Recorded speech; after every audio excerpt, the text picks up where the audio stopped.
Welcome to Whispers of Crime, where the mysteries are real and the stories are gripping. From chilling unsolved cases to shocking truth, crime tells. We dive deep into the stories that captivate and intrigue. I will guide you through the dark and the twisted paths of true crime. Each week, we unveil the secrets behind the headlines and bring you closer to the truth. So, hit that subscribe button and turn on notifications so you won't miss a single episode of Whispers of Crime, where every story is more than just a mystery. It's a journey into the unknown. Let's uncover the truth together. Stay tuned. Today, we will focus on a story of Esther Wambui, who was killed in 2022 through a tragic domestic violence. So the story happened in January of 2022. The brutal killing of Esther Wambui shocked Kenya and highlighted the grim reality of domestic violence in the country. Esther, a young woman with a bright future, was found dead under suspicious circumstances, sparking outrage and calls for justice. How was Esther's body discovered? Esther Wambui's lifeless body was discovered early one morning, dumped near the perimeter wall of the General Service Unit, mostly known as GSU Recce Camp in Ruiru, Kiambu County. The body was wrapped in a black polythene bag, and initial reports indicate signs of severe trauma. The gruesome scene pointed to a violent death, raising immediate suspicion of foul play. Let's see who is Esther. Esther Wambui was a 20-year-old woman who had moved to Ruiru from her rural home in search for better opportunities. She worked as a waitress at a local eatery and was known for her cheerful demeanor and strong work ethic. Her sudden and violent death left her family, friends, and community in deep shock and mourning. The investigation was done quickly by the police. They wanted to establish Esther's murder, focusing on her personal relationships and recent activities. As they pieced together her final hours, it became evident that she might have been a victim of domestic violence. Esther's colleagues and friends were interviewed, revealing that she had been in troubled relationship with her boyfriend, who was also a suspect in the case.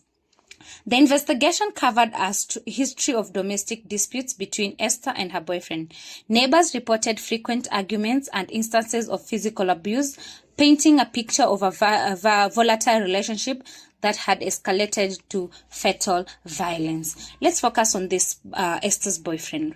Esther's boyfriend, a man in his late 20s, was identified as the primary suspect in her murder. He had a history of violent behavior and was known to be possessive and jealous. Witnesses recounted instances where he had threatened Esther, expressing anger and frustration over their relationship issues. He was taken into custody for questioning as the investigation continued. How did the community respond to this issue?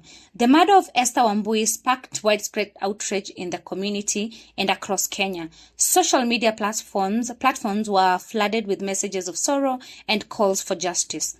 Women rights groups and activists organized protests and vigils demanding stronger measures to protect women from domestic violence.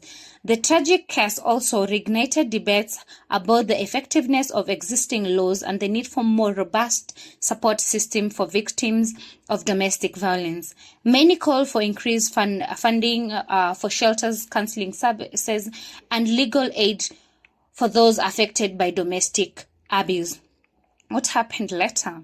As the investigation progressed, the evidence against Esther's boyfriend mounted.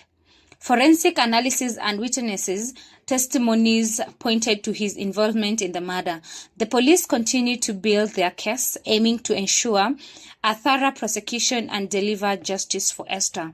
Esther Wambui's death served as a dark reminder of the pervasive issue of domestic violence in Kenya. It highlighted the urgent need for societal change, greater awareness, and more effective interventions to prevent such tragedies. In conclusion, The killing of Esther Wambui in January of 2022 was a heartbreaking incident that underscored the lethal consequences of domestic violence. Her story is a call to action for stronger protective measures, more comprehensive support for victims, and collective effort to address and eliminate domestic violence in Kenya. As the nation mourns her loss, it also stands united in seeking justice and advocating for a future where such tragedies are averted. We want to continue to send condolences to Esther's family and those friends who are very close to her.